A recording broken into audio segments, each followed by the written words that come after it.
मैं नेता सदन से पूछती हूँ, इस उर्दू एन इम्पोर्टेड लैंग्वेज? क्या उर्दू निर्यात करी हुई जुबान है? आम आदमी सुविधाओं के लिए, व्यवस्थाओं के लिए हांफता रगड़ता रोता नजर आ रहा है। आपका नारा है सबका साथ, सबका विश्वास, सबका विकास। तो अगर बात विकास की है, अगर बात विश्वास की है, तो फिर ये बताइए कहाँ है विकास, कहाँ है सबका साथ और कहाँ है विश्वास? विधायक जी, 5 मिनट हो गया। धन्यवाद। माननीय अध्यक्ष जी, 1 मिनट और। माननीय अध्यक्ष जी, आज दिल्ली से अमेरिका जाना सस्ता हो गया है, लेकिन दिल्ली से प्रयागराज जाने की कीमतें आसमान छू रही हैं। संशोधन प्रस्ताव रखने का आपने मुझे अवसर प्रदान किया। प्रयागराज महाकुंभ के इस पवित्र अवसर पर, इस पवित्र महायोजन के लिए विभिन्न स्रोतों से, विभिन्न रास्तों से सरकार को लगभग 7,500 करोड़ का निवेश प्राप्त हुआ। और इसलिए प्राप्त हुआ, इस सोच के साथ प्राप्त हुआ कि देश विदेश प्रदेश के हर कोने से आने वाले श्रद्धालुओं के लिए हर प्रकार की सुविधा और व्यवस्थाएं मुहैया कराई जा सके।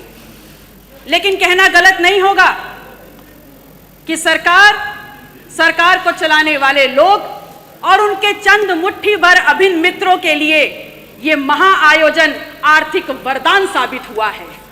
इस कदर साबित हुआ है कि जिसने जितना हो सका, जिस रास्ते से हो सका, उस महायोजन में आने वाले उस आम श्रद्धालु को हर प्रकार से लूटने का काम किया है। मान्यवर, आज दिल्ली से अमेरिका जाना सस्ता हो गया है। और ध्यान रखिएगा, मैं डंकी रूट की बात नहीं कर रही हूं। आज दिल्ली से अमेरिका जाना सस्ता हो गया है, लेकिन दिल्ली से प्रयागराज जाने की कीमतें आसमान छू रही हैं। 3 लाख करोड़ का आपको राजस्व मिला और उसके बाद भी आम आदमी सुविधाओं के लिए, व्यवस्थाओं के लिए हांफता रगड़ता रोता नजर आ रहा है। मान्यवर, सामाजिक और धार्मिक आयोजन में सरकार ने अपनी तरफ से व्यवस्था की गारंटी ली थी। तो आज सरकार को सामने आकर के इस बात को स्वीकारना होगा कि आप ठीक व्यवस्थाएं दे नहीं पाए। उस महाकुंभ में आई हुई संख्या को अपनी उपलब्धि ना बताएं, क्योंकि उस महाकुंभ में आई हुई जो संख्या है वो भारतीय समाज के धार्मिक चेतना का परिणाम है, वो आपकी उपलब्धि नहीं है। उसका श्रेय लेना बंद करिए, बल्कि प्रमुखता से सामने आकर के जो खामियां हुई हैं, जो अव्यवस्था हुई है, उसको स्वीकारिए और सबक लीजिए कि आगे ऐसा दोहराया ना जाए।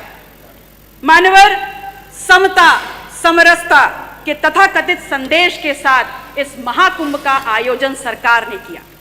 और सरकार इतनी निरंकुश हो गई, सरकार का प्रशासनिक अमला इतना निरंकुश हो गया कि आपने तमाम नियमों को धता बताते हुए वीआईपी कल्चर खेलना शुरू कर दिया।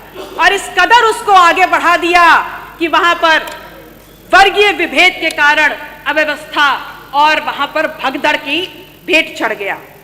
आम जन की आस्था, आम जन की भावनाएं के साथ जो खिलवाड़ हुआ है, वो महज निंदनीय मात्र नहीं है, बल्कि एक पाप है। और वो पाप इस कदर है कि किसी भी प्रकार से स्वयं मां गंगा भी उसको नहीं धो पाएंगी। कितनी देर में आएगा? आप कह रहे हैं कि विपक्ष धार्मिक आयोजन महाकुंभ पर राजनीति करता है, तो एक छोटा सा सवाल आपसे पूछ रही हूं कि ये बताइए, 22 जनवरी 2025 को जब संपूर्ण मंत्रिमंडल परिषद की वहां बैठक आपने आयोजन की थी, तो क्या आप मंत्रिमंडल के लोगों को ले जा करके वहां भजन कीर्तन करा रहे थे? वो भी तो एक राजनीतिक बैठक थी ना। तो फिर राजनीति विपक्ष कैसे कर रहा है?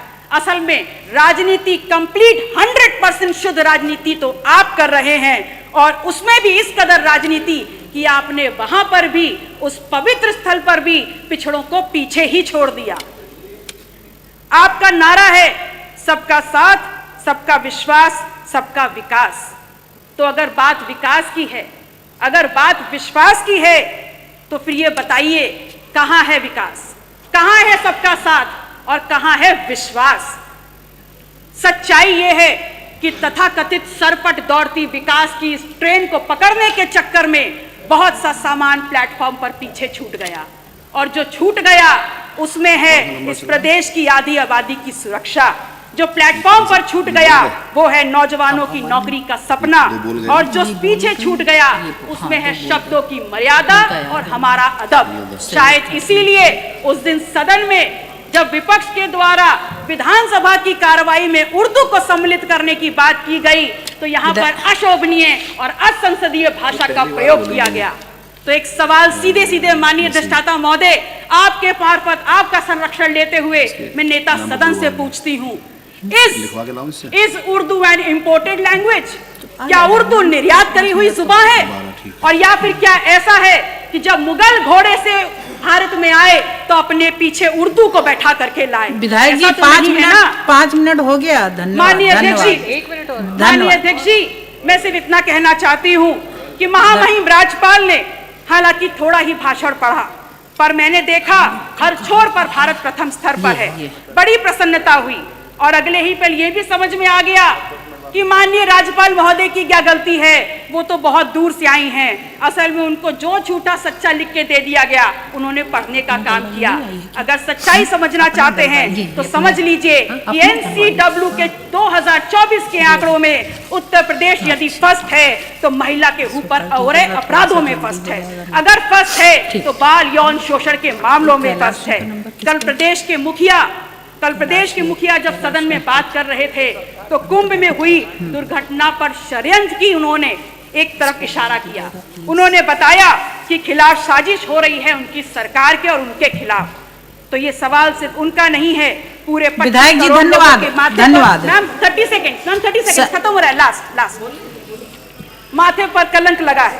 यह सिर्फ सरकार को बदनाम करने का शिकंजा नहीं है, अपितु ये समूचे उत्तर प्रदेश, पूरे सदन, चाहे पक्ष के लोग हो चाहे विपक्ष के लोग हो, ये पूरे उत्तर प्रदेश की गरिमा पर प्रहार है। कुंभ ना सरकार का आयोजन है ना भारतीय जनता पार्टी का आयोजन।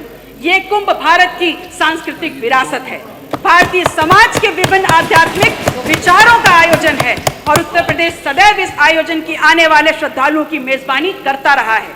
और अंत में मैं सरकार से मांग करती हूँ कि जो लोग भी षड्यंत्र में शामिल हैं उनके नाम सामने लाए जाएं, उनको कठोरतम सजा दी जाए। माननीय अधिष्ठाता महोदय, समय की बाध्यता है, मैं आपसे निवेदन करूंगी कि अपने क्षेत्र सिराथू से संबंधित जितने भी प्रस्ताव हैं मैं टेबल कर रही हूं, कृपया उनको मेरे वक्तव्य के साथ जोड़ने का कष्ट करें। नमो बुद्धाय, जय संविधान।